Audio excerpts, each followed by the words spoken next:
Before we get started, I'd like to thank Representative Eddie Dapashinsky for being here, City Manager Wall, and the Mayor of Nanticoke, Mayor Coughlin. Good morning, everyone. It's truly an honor to welcome all of you here today, but especially to welcome someone who has stood with working people and has shown real support for the skilled trades. Governor Shapiro, thank you for joining us at our IBEW JATC. Governor, your leadership has helped shine a spotlight on the importance of union apprenticeship programs like ours, and it has allowed us to double in size in just the last 2 years. And as data centers continue to develop, we hope to double it again by this time next year. Currently, we're sitting at 116 apprentices. I'd like to be over 200 by this time next year. You understand that investing in workforce development isn't just good policy, it's smart investment in the future and of our state. Here at the JATC, we train the next generation of highly skilled electricians, individuals who will go on to build, power, and maintain the critical infrastructure that our communities depend upon. Our apprentices leave here with the tools, the knowledge, and the confidence to succeed in a high-demand career, and none of that would be possible without strong partners like you. Your continued support for union labor, registered apprenticeships, and fair wages sends a clear message that hard work, quality training, and dedication to craft should be valued and rewarded. We're proud of what we do here, and we're proud of what you have done in our corner, fighting for policies that help programs like ours thrive. And Governor Shapiro, thank you again for your commitment to our mission, our members, and our future. We're grateful for your support, and we're honored to have you here today. And with that, I'd like to recognize the governor and introduce you to the podium. Thank you. Thank you. Thanks, John. Thanks, everybody. John, I'm proud of what you do, and I take great pride in seeing the pride and the joy that you and your members have in this critically important work to build up our communities, create jobs, create economic opportunity, and move this region and our entire Commonwealth forward. You are central to that, and I'm really grateful for your leadership. I think it's also a great story John has of being a union family. He is second generation here in this hall. His son is going to take up, the next generation. And I shared with John that my wife's grandpa was an IBEW member as well. So I don't have it in my family to the extent that John does, but I've got a little bit of IBEW in my family, and really cool for me to see from generation to generation this work continue.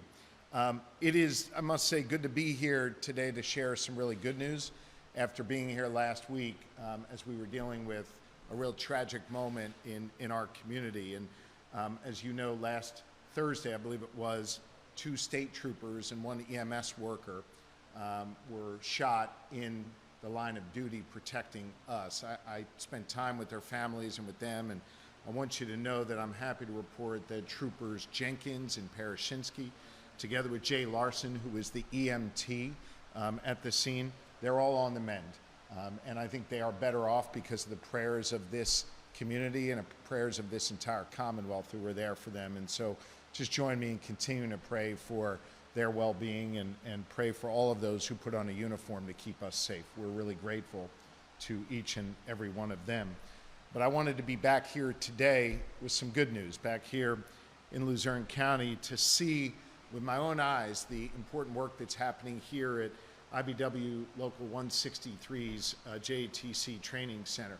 I enjoy visiting these training centers. It gives me a chance to see with my own eyes how folks are learning and how they're taking what they're learning in these classrooms, these hands-on classrooms here, and turning it into jobs and economic opportunity, not just for this Commonwealth, but the way they're powering the entire country.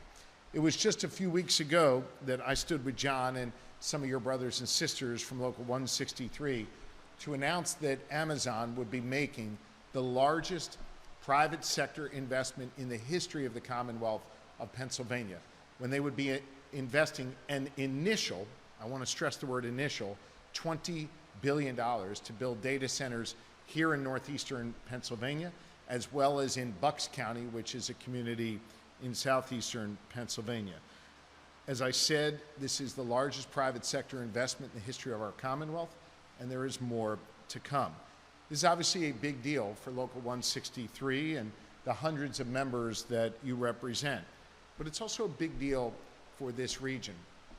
I whispered to my buddy Warren Faust on the way in that I remember talking to him a decade ago and hearing the pain in the voices of union leaders and union members, wondering if the jobs were ever going to come back, wondering if there was ever going to be a way to have a future for themselves and their children and their grandchildren here in their beloved northeastern Pennsylvania. I said I was going to work my tail off to fix that. And Warren and many of his members, they were rightfully skeptical because of the letdowns that they had experienced over so many years. But I think those letdowns now have turned to optimism about our future, seeing that we are going to have 10,000 tradespeople work on just these initial data centers, with electricians among some of the leading trades doing this work. The prospect of even more of these types of centers coming online, this creates real economic opportunity in a region that desperately needed it. And so while I'm grateful that you're out training all the necessary people we need to build these data centers, I'm also grateful that you challenged me and others along the way to make sure that we could lift up this community and create an opportunity, like John talked about, to expand his membership and be able to have real growth in a community that needed it. And that growth, these jobs that we're creating, these are good paying jobs. John's journeyman level members are working at the Salem Township site, one of those first data centers. They're going to make more than $150,000 a year. That's real money. And I believe those numbers are only going to grow. That means not only more opportunities for John and for this local, but it's more opportunities for those individuals to be able to provide for their families, be able to provide a wage that puts food on the table, that lets them take that hunting trip, you know, once a year. And by the way, you can hunt on Sundays now, so that's a good thing. Lets them get out and buy that new car that they need. Whatever it is, the thing that their kid needs, they can provide for their families now thanks to this hall and thanks to the work that we're bringing back here, the highly skilled work that we're bringing back here to this community. I want to talk for a moment about that highly skilled work. A whole lot of work is happening in the classrooms here at this local. And I want you to know that the Commonwealth of Pennsylvania, as part of this deal, has invested $10 million, not in Amazon, but in workforce development right here in northeastern Pennsylvania and at the site in Bucks County in southeastern Pennsylvania. This is going to allow members to take advantage of these opportunities to get trained. I need to say a special thanks to Chairman Eddie Day Pashinsky. The $10 million that we were able to invest in workforce development for this deal happened because of Eddie's vote, literally the deciding vote in the House of Representatives. He's never forgotten his community, and he's never forgotten ways to bring home a dollar that actually leads to a tangible difference in our communities. So I need to take a moment to thank Representative Eddie Day Pashinsky for his leadership. Thank you, brother. Thank you. Thank you. I'm also grateful to Luzerne County Community College and all of the high schools and others that are working with us to begin to open up one's eyes to a future in the trades in high school and then through an apprenticeship and pre-apprenticeship program. You see, I believe that the people who show up in a hall like this deserve to be respected and deserve to have a pathway to success and opportunity in our Commonwealth. Do you know, on the first day of my administration, this is about 2.5 years ago at this point, the first thing I did as governor was sign an executive order doing away with the college degree requirement for over 90% of our state government jobs. That opened up nearly 70,000 jobs to people without a college degree. By the way, 2 years later, more than 60% of the people we've hired in our Commonwealth now don't have a college degree. Why did I do that? Because I think you have to respect all pathways to success and opportunity. We need to make sure that if you choose to go to the military, choose to go to a union hall like this, you choose to go to a college, whatever choice you make has to be treated with the same level of respect. We treat people with respect, not just with our words, but with our deeds, with our actions. And we talk about those actions. Today, our Commonwealth now invests 50% more in workforce development than the day I took office. Thanks to Eddie Day and others, we're investing $65 million more in the kind of learning that happens in a place like this. And we've got now the data to show that it is working. In just 2 years, the Commonwealth has created more than 165 new apprenticeships and pre-apprenticeships across our Commonwealth. 165 new ones in fields like welding and manufacturing, electrical work, transportation, and even in agriculture. And to boil this down even more to our fellow Pennsylvanians, more than 34,000 of our fellow Pennsylvanians have now been able to go through an apprenticeship program just over the last 2 years, because Eddie and I and others came together on a bipartisan basis to make these investments. So gang, this isn't a theoretical conversation that Warren and I had 10 years ago. This is real stuff that's happening right now in our Commonwealth. And this IBEW hall is at the epicenter of that work, of treating everyone with respect, of investing in all different pathways to opportunity. This is happening now in Pennsylvania, and this is the center of where it's happening. I'm proud of the fact that the Commonwealth has invested $600,000 in this particular hall of learning to make sure that those apprentices have all they need to be able to learn.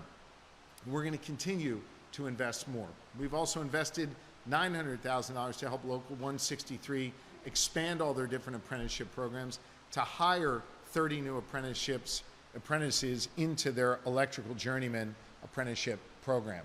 So we've made multiple investments, and we'll make more as John needs them to be able to keep up now with the demand. How about that? Keeping up with the demand in a community that for so long wasn't seeing that. This is an exciting time for this area. I also want to make mention, because we have a leader of Luzerne County Community College here, and I love to see that connection between our community college and our labor unions. We've also invested $1 million in Luzerne County Community College's efforts to expose high school students to a career in the trades. You know, one of the things I enjoy when I visit an apprenticeship hall like this, where the students are, John, is I'll wander over to a student. It always makes the leaders and the teachers a little nervous when I do this, but I ask them, how'd you get here? What was your journey? You know what a lot of them say to me? I didn't love high school. I didn't find it interesting, but I was told I had to go to college. So I went to college for a year or two. I didn't like that either. And then a buddy of mine told me to come down to this union hall down the street. And I always enjoyed working with my hands. I always enjoyed and understood how to do that work. And I fell in love with what they were doing here, and I joined their apprenticeship program. Now that's great, and that's bad. It's great because that individual found their passion, they found their love, and they were able to do it. But why is it bad? We didn't grab that kid in the 10th grade and show him a pathway to success as an electrician. They incurred debt for a year or two where they didn't need to. You see, what we're able to do now, thanks to the partnership with the college, thanks to the work of the union leaders, is that kid in the 9th or 10th grade is now being exposed to all of this. They're seeing a pathway that runs right through a hall like this with an assist from the community college. They're not incurring extra debt that they don't need. And they're going through an apprenticeship program like this and coming out and making 6 figures. That's a win for everybody, for that individual, for our community college, for our union hall, and for the Commonwealth of Pennsylvania. And we are trying to treat every avenue to success with hope and with investment. I want you to know, as your governor, I'm going to do everything I can to continue to bring massive investments like what we just saw from Amazon a month or so ago. There will be more to come. I am prepared to make more announcements, likely within the next month or two, that's going to continue to change the game for the Commonwealth of Pennsylvania. Because we're harnessing our energy, because we're harnessing the best workforce in the entire country, because we're harnessing a great education system, because we're harnessing bipartisan consensus around investing in the trades and investing in the union way of life. Good things are happening again here in our Commonwealth. Pennsylvania is on the rise, and I couldn't be more proud to be your governor. I'm grateful for all that you are doing. I'm grateful you challenged me a decade ago to see how important it would be to rebuild this community, Warren, and that is exactly what we're doing.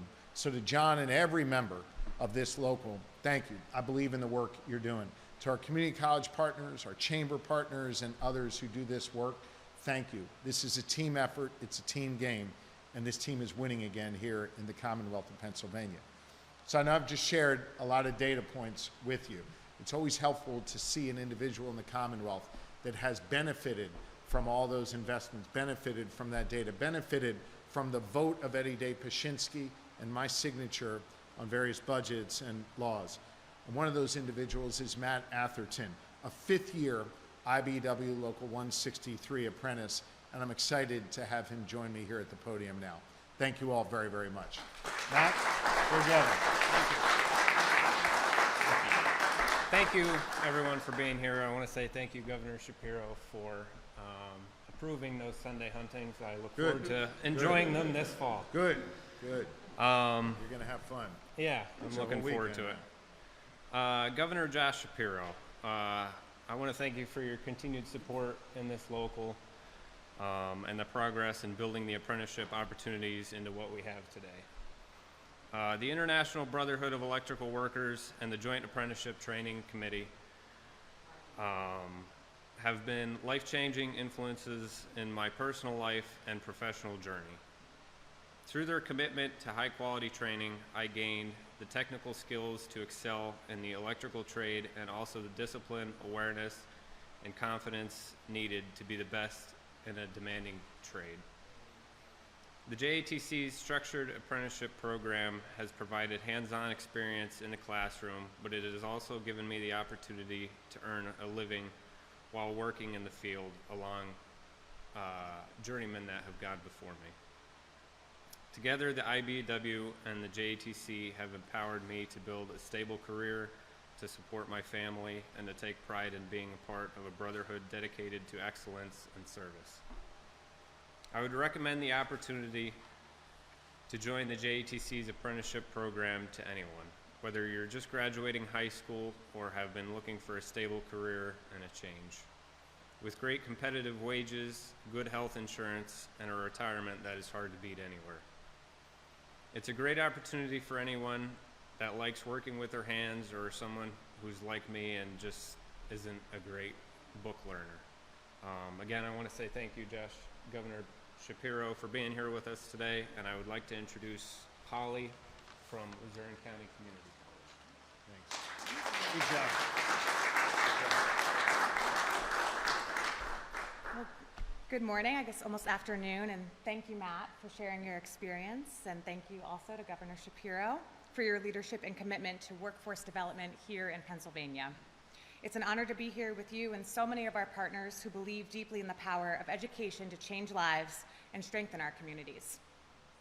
As Vice President of Enrollment Management and Student Success at Luzerne County Community College, as well as the Vice Chair of the Greater Wyoming Valley Chamber of Commerce, I see firsthand how education and business must work together to build a strong workforce. Luzerne County Community College is the largest and most accessible college in northeastern Pennsylvania. We serve over 7,000 students across 8 locations, and we build real, tangible solutions to meet workforce needs. We are a leading partner of the Technology and Trades Workforce Consortium to advance workforce training for Pennsylvania's high-tech and construction industries. This ensures that as companies like Amazon expand in our region, students and workers are ready for high-paying, in-demand jobs. Today's conversation on apprenticeships and workforce development couldn't be more timely.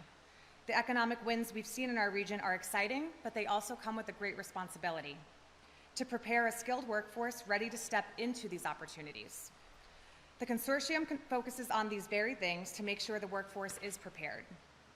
Our Career and Technology Academy gives high school students from our career and technical centers the chance to earn college credits and industry-recognized skills before they even graduate. Thanks to a PDE dual credit innovation grant, tuition is covered for the students in the first 2 years of this program, removing one of the biggest barriers to opportunity. Our Micro-Credential Academy develops targeted training in high-demand fields like AI in manufacturing, industrial maintenance, welding, and heavy equipment operation in direct partnership with local employers. And lastly, the Construction and Trade Pre-Apprenticeship Academy, in collaboration with the Pennsylvania Building and Construction Trades, creates a clear on-ramp with union apprenticeship programs and high-wage, high-demand careers. All of these initiatives are built with one goal in mind: preparing individuals to step confidently into the jobs driving our region's growth, from high-tech data centers to advanced manufacturing and to the skilled trades. Governor Shapiro, thank you again for being a champion of apprenticeships and partnerships that meet the moment. At Luzerne County Community College, we are proud to stand with you and ready to meet the workforce needs of today while building the talent pipeline for tomorrow. And now I would like to introduce my friend, the CEO and President of the Greater Wyoming Valley Chamber of Commerce, Lindsay Griffin Boylan. Thank you. Thank you. Thank you.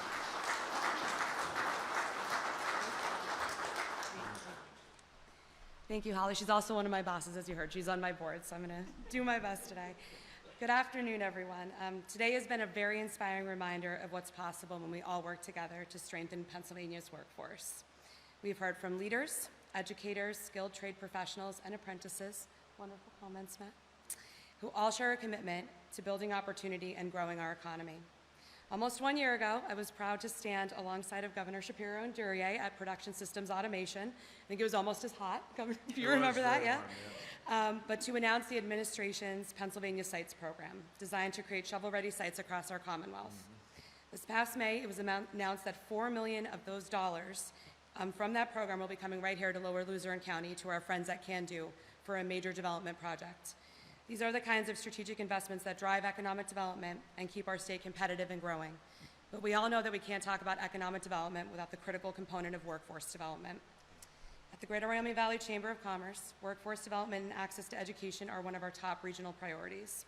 Along with our fellow chambers and economic development organizations in northeastern PA, we are committed to forging strong partnerships between businesses, workforce partners, and educational institutions, empowering students and workers with the knowledge, skills, and experiences necessary to fuel a robust regional talent pipeline. That's why we're proud of initiatives like our Luzerne Learns to Work program, which big partner with LCCC and all of our other partners here today, which connects our high school students with career pathways, workforce development tools, local industry pipelines, higher ed opportunities, and work-based learning experiences. We've seen tremendous investments, as we've talked about today, come into northeastern PA recently. Those investments can only be realized if we have the skilled workforce to meet those demands. And you've heard about the 50% increase in workforce development under the governor's leadership and how we must invest in all pathways to employment. Whether someone chooses a career in the trades, advances through an apprenticeship, or earns a degree, every journey matters, and every skill set value adds to our Commonwealth. And we aren't just here to share talking points or toss out buzzwords. These dollars and this training center and these apprentices matter, and will keep this region and our Commonwealth alive, thriving, and competitive for decades to come. Partnerships like the ones celebrated here today between government, education, labor, and business make that future possible. Together, we can ensure that Pennsylvania remains a place where companies want to invest, where workers can thrive, and our communities can prosper. So on behalf of our business community, thank you, Governor, for your leadership and commitment to ensuring Pennsylvania's workforce is prepared for the opportunities ahead, and for being such a champion on both economic development and workforce development. Thank you. And I'll now turn it back over to you. Thank you, Lindsay. Thank you. Sure, Bill O'Boyle has questions. Yeah. So before Matt answers the questions from the media, I do just want to pick up on something. I hope nobody lost this. Lindsay talked about partnerships. It is not always the case in our divided politics today, where you have Democrats and Republicans actually working together to make these investments, as I'm leading the way on. To have a Chamber of Commerce president together with a union leader and a building trades leader, union leaders and business working together. That's a big deal. And I don't want anyone in this community to lose sight of the fact that everything is now connected.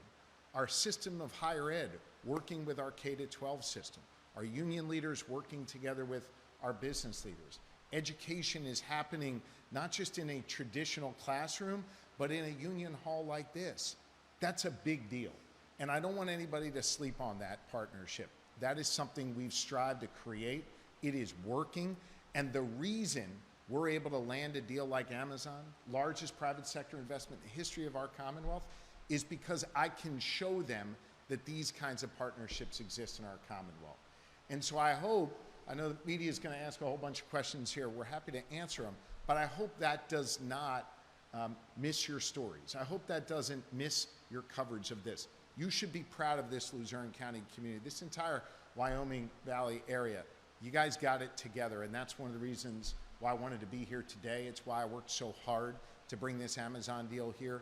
You are prepared for the next level of success, and it's because of those partnerships that Lindsay was talking about. So thank you, and with that, happy to take some questions. Go ahead, Bill. Governor Wolf, again, this is great, and we will not miss your points that you just made. That's a key point. Just speak up so I can hear you. Speaking of cooperation and partnerships, Yeah. this week you said that you're optimistic about getting the budget passed. Yes. I think there's a $3 billion difference between what the Republicans in the Senate have thrown back at you and what you would like to see it passed. How do you get through that $3 billion, and how do you get a budget? Look, first off, you work tirelessly at it. I was in the Capitol yesterday talking to leaders. I was in Harrisburg this morning. I'm here with you now. I'm going to be on the phone with the leaders again this afternoon, and I assume throughout the weekend. My job is to try and bridge the gap between the Democrats who lead the House and the Republicans who lead the Senate. And look, Bill, we're governing in really polarized times where it's hard to find common ground between Democrats and Republicans. But we've proven here in Pennsylvania over the last couple of years we can do that. And we're going to be able to do it again. And we're going to do it in a way that funds our cops and funds halls like this and funds our schools and our roads, our bridges, our mass transit. We're going to find a way forward on that. I can tell you that the dialogue I'm having with Leader Bradford, who's the leader in the House, and Leader Pittman, who's the leader and chief negotiator in the Senate, they've been respectful. We understand the issues that divide us, and we're working, as I said, to narrow those differences. And we're going to keep pushing hard throughout the weekend and hopefully get this done soon. Thank you. Yeah, Governor Shapiro, Joe Mason from WVRE. I want to continue to talk about the political divide you've been talking about. Ron Bresnahan and his wife are facing threats ahead of their wedding this weekend. What's your take on all of this, being somebody who's been subject to political violence in the past? Yeah, I have not seen the specific threats, but let me just say this. First of all, I wish Robin and his fiancée the very best this weekend. Second, there is absolutely no place in our politics for this type of threat of political violence or threats against someone, especially against their spouse or their family. That is not okay. Now, I've got differences from Rob, he's got differences from me. I'm telling you, there is no place for political violence. I don't care who it is directed at. And so whoever is threatening them, stand down. I wish them a life of happiness and a wonderful wedding this weekend. And the way we settle our differences in this society, in our politics, is through debate, is through speaking up in respectful ways, airing out our differences. There's nothing wrong with having a different view on a policy. I have different views on many policies from the congressman. I'm sure he does with me. But the reality is we debate those things in a respectful way. There should never, ever, ever be a lane open for people who are trying to bring political violence to bear. My family and I have been victims of that with the firebombing of the governor's residence about 3 months ago. Thank God for the first responders that saved our lives. There's no place for that against me. There's no place for that against a congressman. There is no place for that in our society. Governor, you've expressed concern about the acquisitions of hospitals for obvious reasons over the last couple of years. Last week you got a letter, the board of Wilkes-Barre General Hospital sent you a letter expressing concerns about the deal between Community Health Systems and the Tenor Health Foundation. I wonder if you had a chance to read that letter, look into what the concerns are and what your take on that matter is, whether or not you favor that acquisition.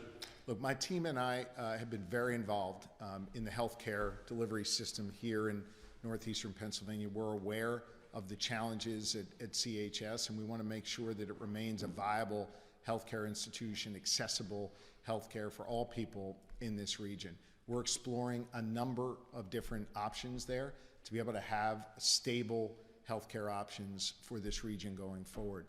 What we're seeing in general across our Commonwealth are too many rural hospitals that are either closing or on the brink of closure.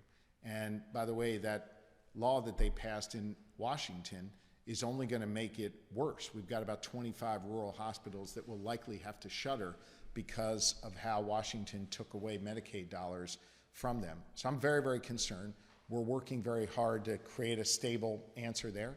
And at the same time, we're working with a bipartisan group of lawmakers. Representative Pashinsky supports this, to try and get private equity out of our healthcare system, because I think that has created too many opportunities for healthcare institutions to be run in the ground. The most recent example of that in Delaware County with Crozier, which was forced to shutter because private equity sucked all the money out of the healthcare system, lined their private equity pockets with profits, and left the community reeling without a hospital.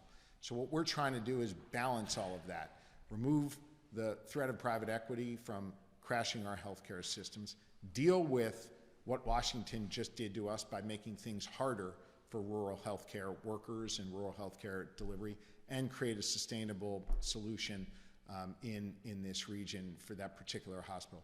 I believe we can get there, and we're going to continue to work with all of the different parties to get there. I also need to thank Representative Kozarowski, who's been a real leader on this. She's sort of been, and this is with all respect to Chairman Pashinsky, who's also been around the table, but she's been a particular leader on this, and we're really grateful to her. Does this proposal look viable? Sorry, I didn't hear. Does this proposal look viable? We're working through some of the details. I don't think it's helpful to kind of get into the specifics in this setting, but I can tell you that it is occupying a significant amount of not only my time, but my staff's time as well. Ben Freeman, Fox 56. On data centers, many are concerned about the energy they use, the noise they create, and the environmental toll they take on the land. For people that are living near these proposed data centers, what would you say to someone with these concerns? Okay, so let's walk through each of those concerns. First, on the energy side, Pennsylvania is a net energy exporter. What that means is we actually produce more energy than we use. And we have the capacity to produce even more energy, and I think we should. When we produce more energy, we create more freedom and more economic opportunity. That's what led me to working with Constellation to turn back on what was formerly known as 3 Mile Island, to generate new nuclear clean power there. It's what's leading us to work in a place like Homer City, which is in the more western part of our Commonwealth, where we're converting an old coal-fired power plant utilizing natural gas to create more energy. You've seen conversions like that happen here in northeastern Pennsylvania. So we can create more energy, which does two things. Number one, it allows for a data center company like AWS to make a $20 billion investment and to be able to create jobs, 10,000 trade jobs in this community. That's great. And it allows us to protect consumers who aren't going to see rising costs on their electrical bill because of a development like this. You try and develop something like this in another state, they're pulling energy from consumers. We can create more.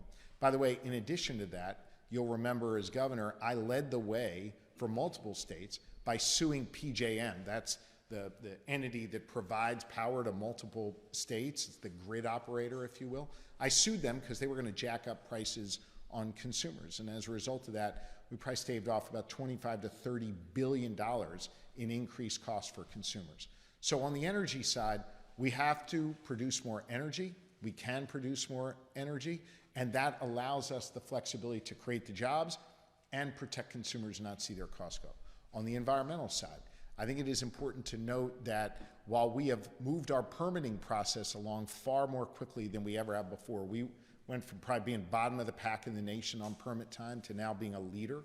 I actually chair a group of the National Government Association on permitting. We're now a national model on how to get permits done quickly, but we're doing that in a way that protects public health and public safety, doesn't compromise anything on environmental quality.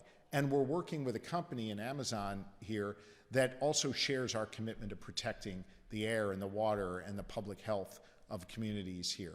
Finally, the local communities, so Salem Township and those other areas that are going to house these data centers, they still have a say, right? So they're still involved in this process with us, and they've been unbelievably constructive and helpful in making sure that the particular interests of their municipality, their locality, are going to be heard. And Amazon has been a wonderful corporate partner in that front. So we're going to protect our air, we're going to protect our water, we're going to protect the interests of the local community. We're going to generate more energy, which is going to be good to create jobs and be able to protect consumers. And I believe that finally, we don't have a choice. And let me explain what I mean by that. AI is going to be developed. And the question is whether America is going to win the race to develop AI or whether China is going to win the race to develop AI. I do not want China to beat America in this. I think America stands in a unique position to be able to win this and protect our national security interests. And there are just less than a handful of states in the entire country that are poised the way we are to be leaders on this data center development, leaders on AI development, leaders on winning this critically important national security issue. And I believe Pennsylvania is poised to do that. Our steel, our coal helped power the world. We were the arsenal of democracy. So much of that came from this region. This is the next frontier, and this region will again lead us forward. Anything else? Okay. One more question. There's concerns in the southern end of the county about a 12-mile-long transmission line from PPL. That the concern is that it's being driven by this need for AI data centers, and the concerns are that it's disrupting a rural way of life down there. You know, what do you tell your constituents in that area that are concerned about the power line and you know, losing a rural nature of life? Yeah, look, again, the zoning there is going to be much more of a local issue than for us. We will be happy to talk to PPL about making sure they're working with the community to hear their concerns. Obviously, you know, we need transmission lines. Obviously, we need to make sure we can get power from point A to point B. But I think there's always a way to do it that not only puts these guys to work, but puts them to work in a way that doesn't upset their neighbors, right? And their communities that they live in as well. I think we can do that, and we'll be happy to follow up with PPL on that. All right? Yeah, sure. Treasurer Stacey Garrity teased a run for governor yesterday in Pittston. Just wanted to hear your thoughts on about potentially running against her. Yeah, I mean, look, the Republicans are going to deal with their intramural fight. I'm not going to get into their parlor games. You know what I'm going to do? I'm going to keep creating jobs here in the Commonwealth of Pennsylvania. I'm going to fund our kids' schools. I'm going to make sure that we have more cops on the beat, and I'm going to focus on doing my job of bringing Republicans and Democrats together to get stuff done. That's my focus. They can focus on their political games all they want. Okay? Thank you.